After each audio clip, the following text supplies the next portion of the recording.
Ya, dari sejarah dan Islam. Bapak, nama Pak siapa Pak? Agusman. Usman.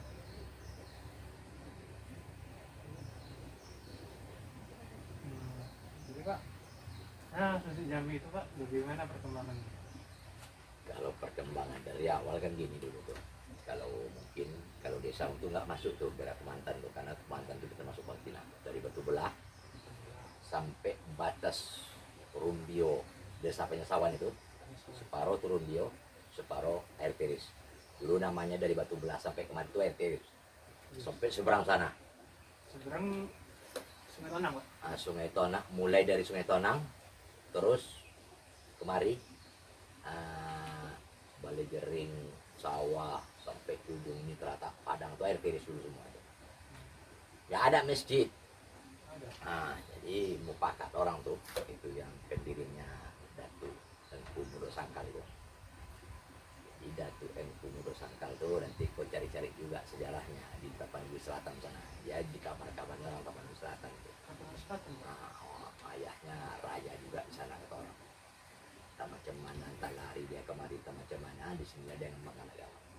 Dialah pelopor mendirikan masjid itu. Kau tengok siangnya kemarin kan, ada yang 16 meter panjang. Dan carinya bukan di sini aja, ada yang di seberang sungai sana. Kayak di sawah itu, ada yang dari sawah itu, dusun sawah. Dulu bukan dusun namanya itu, Banjar Sawah, Kampung Sawah itulah istilahnya dulu. Dan dulu istilahnya kita ini kan 20 Banjar istilahnya dulu itu. Di tahun 1901 itu perkara saya itu Engku Mudo Sangkal tuh mulailah dibangun masjid ini. Kabarnya lebih kurang 3 tahun ngerjainnya. Ya, 3 tahun barulah resmi selesai dan dipindahkan. Dan sebelumnya pun dengar kabar juga udah dimulai dikerjain, dimulai ditempati. Dan itu semua itu diminyak bangun tadi itu semua gotong royong.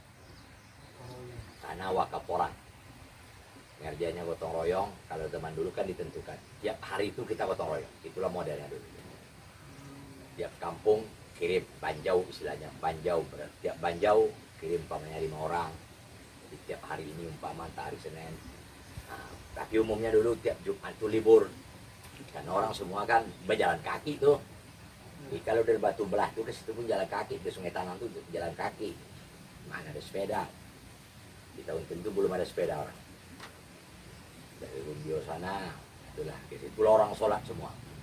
Dan kebetulan dulu Pasar Usang tuh bandar perniagaan itu. Pasar Usang itu ya? Iya, dulu kan nggak ada jalan ini kan, bolehlah katakan mobil kan nggak ada. Kalau tahun-tahun itu mana ada mobil tambang. Dia orang dari Pangkalan sana Sumatera Barat bersampal kemari, bawa barang dagangan kemari. Mana yang tak habis ini langsung ngilir ke Rumbio, Kampar, Danau Bingkuang, terakhir nanti sampai Teratak Bulu, lah. Makanya di Teratak Bulu tuh banyak orang Pangkalan, kini pun banyak orang-orang Pangkalan. Pedagang itulah yang kemari meramaikan, orang kampung pun jualan. Dan saya pun tahun 1974 masih jumpa pasarnya, pekanannya tuh. Tapi waktu itu udah sunyi, nggak pada ramai kali. Hari Selasa dulu pekanannya tuh. Sekarang jadilah di pasar kita ini kan hari Selasa itu pekan kecilnya. Kalau orang sini bilang pekan hambat katanya. Didirikan masjid, udah terkumpul kayu semua. Saat mau mendirikan masjid itu tidak mau tiang itu berdiri. Karena begini, orang Belanda itu masih ada di situ, di Pasar Usang, Demang, dari Bangkinang ini, pas ke situ suami istri. Datang kepala tukang waktu itu namanya disuruh Pak Engku Mudo Sangkal tuh, bilang sama Pak Ibrahim, orang Belanda katanya, dan Pak Ibrahim nama kepala tukang, kalau bisa suruh dia pulang, ini kayunya kan panjang-panjang, nanti ketipai limpa bapak atau ibu katanya kan, musir secara harus, orang tua Kristen. Barangkali orang itu pulang, ya lah. Pulang orang itu mulai berdirikan tiang, berdirilah semua. Langsung berdiri semua. Itu ada tiang yang bermerek Bismillah. Kalau nanti kan panjang tiang tuh, sebelah kita kalau arah ke kiblat sebelah kiri, belakang sebelah perempuan. Itu tiang tuh nggak mau diri satu tuh kata orang. Harus perempuan pula yang ikut gotong royong. Jadi saat membangun itu dinaikkan kayu yang paling atas tuh. Itu jati bang. 15 meter itu Pak. Tapi jati ya. Sampai kuat duduk aja. Duduk. Minum, ya kayu. Itu barulah ngomong orang. Lanjutkanlah kau kerjaan itu. Mana tahu jatuh lagi kau, mati kau, anakmu kami kasih makan, anak istrimu kami makan. Dulu kan makan kan dicari orang, bukan kayak sekarang. Makan, tak ada cerita zaman itu. Yang penting kita hidup makannya ada apa ya Iya, Pak? aku tambahkan sedikit dulu kata kau. Itu dulu orang sekolah juga kemari itu. Semasa Datuk itu ada. Jadi dulu modal orang pergi sekolah kemari bawa beras dari rumah 5 gantang. 5 gantang itu kalau kita perkirakan sekarang sekitar 12 kilo. Itulah beras untuk 5 tahun. Cukup. Berapa Pak? Berapa kilo? Sekitar 12 kilo. 12. Itu aja lah modalnya. Jadi pergi orang sekolah kemari, itu kadang-kadang nggak pulang, bertahun-tahun nggak pulang. Karena tahulah kau mungkin orang dari Pelalawan sana, pergi juga kemari sekolah. Dari Siak sana kemari sekolah, mau pulang kan jalan kaki. Jangankan level itu, di level-level Datuk, udah sekitar tahun 55 tuh. Datuk kan di Bukit Tinggi sekolah. Jalan kaki. Mendaki gunung Ya, kalau 9 tuh lah, kalau 9 kan kalau 9 yang dulu. Yang parahnya kata orang tuh nanya mau ke kalau 9 tuh lah. Pendakian 17 kilo kata orang, 17 kilo tuh kan. Jadi orang sini pun gitu juga, orangnya sekolah kemari bawa beras 5 gantang. Nah, itulah biaya dia untuk 5 tahun. Cuma kalau pas Datuk tuh ke sawah, ditolong anak-anak lah pas libur cangkol, menyiang, nah, beras itu aja lah. Makanya ada kau tengok tampayan kemarin dalam masjid itu, Iya, ada. pasu-pasu lah istilahnya. Karena kalau dibilang apa namanya nih tampayan atau takar kata orang kan, nah, keramik itu dia kalau bulat itu namanya, tapi kalau bersanding itu pasu-pasu. Nah, itu bedanya. Jadi situlah taruh beras. Itulah semasa dulu orang sekolah. Kalau rumah itu dekat kuburan dia, dan kau tengok mana kuburnya? Yang di pas di belakang bekel itu Pak? Iya, dari situ. Enggak, jauh ke belakang. Ke belakang. Ada sekitar 300 meter belakang sana. Kuburan dia sekeluarganya di situ. Anak-anak dia, cucu dia, bini dia. Datu apa dia Pak? Datuk. Muda Sangkal. Muda Sangkal tuh. Nah, situlah dia tinggal dulu. Dan sholatnya ke situ. Dan itu dibangun modal kayu semua. Makanya nggak ada pakunya dulu tuh. Yang ada paku kalau kau tengok sekarang paling pintu. Ya, lantai. Nah, lantai. Kalau dulu pun nggak dipaku itu lantai itu. Sekarang karena udah diganti, nggak bisa kalau kita nggak paku. Kalau dulu main-main ganjal sini tapi tahan juga. Dan itu di semasa Jepang itu sempat dulu nggak dipakai masjid itu tuh. Kosong ya Pak? Kosong, dijadikan Jepang itulah gudang padi. Lumbung padi. Masyarakat kan diambil gudang untuk padi, untuk nyimpan padi, nggak boleh orang sholat di situ. Tempat lama lah stagnasi ya dulu masih kita itu tahun-tahun 43 sampai 45 itu semenjak kedudukan Jepang itu. Jadi sekitar 5 tahun, 3 tahunan ya? Iya, 3 tahun.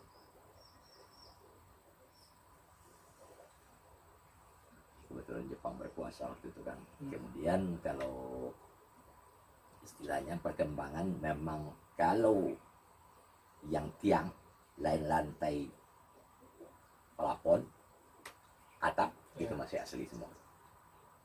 Berarti dari tiang, dinding depan, Dinding semua belum diganti.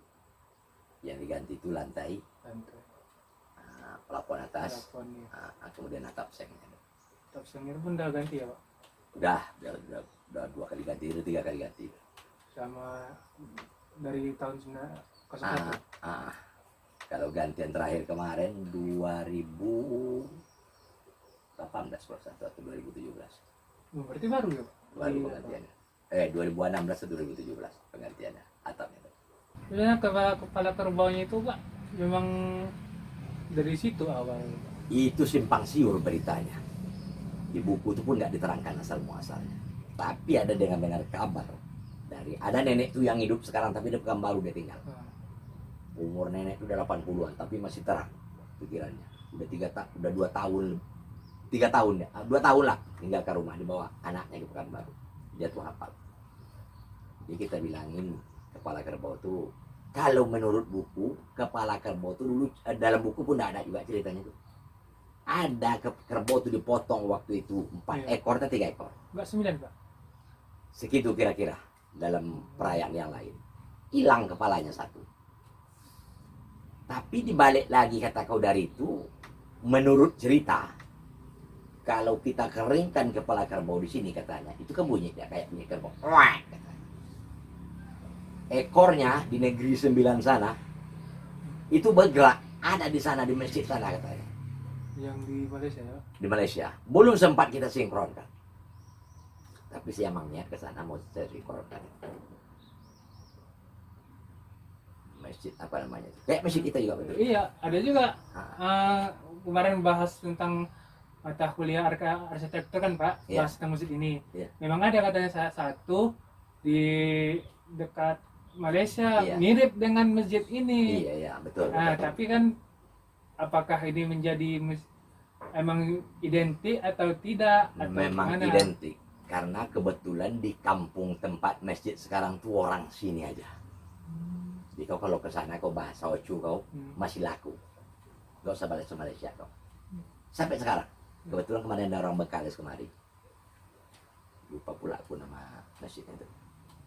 Tapi ya di rumah ada tuh. Nah itu kita bilang. Berarti memang betul ya Pak. Betul, betul. Memang ada kembaran masjid ini. Itu ada juga apanya ekornya di negeri sendiri. Iya, kalau menurut sejarah dalam buku ada itu.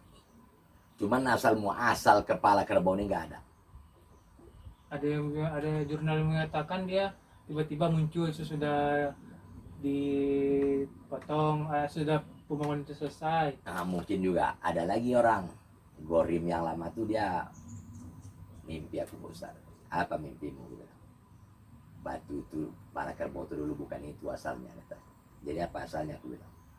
Waktu itu di bawah tiang tadi itu kan ada batu dulu, sondi bahasa artinya. Yang di Kalau mana? kita nasi kita tuh semua. Hmm. Kau tengok tumpuannya belakang banyak. Sondi itu tempat kayu itu biar nggak lapuk ya. Pondasi. Nah, batu segini besar. Kau tengok belakang tuh banyak kan. Katanya dulu itu dijadikan, nggak mau dia, nggak usah dipasang kata Datuk Pengurusan kan. Itu mimpi dia. Nanti suatu saat akan berguna, tapi itu kurasa keliru apanya.